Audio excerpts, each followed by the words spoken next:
Microenvironments in vivo are highly complex and dynamic, including ever-changing cytokines, ligands concentration, and composition.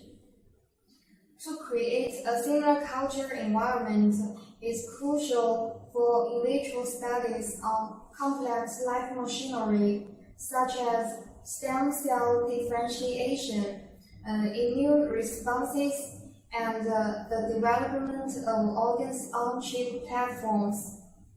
But to generate and deliver chemical signals of nanoliter volume and milliseconds accuracy is difficult using conventional biomedical approaches like pipetting.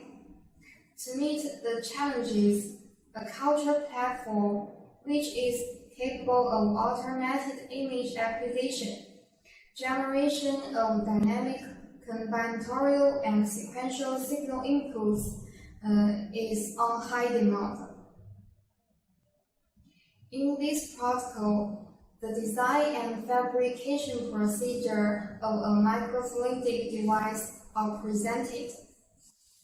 The proposed microfluidic chip consists of 1,500 culture units, array of enhanced peristaltic pumps, and on-site mixing modulus. We demonstrate that the platform is suitable for studies on single cells, two-dimensional cell populations,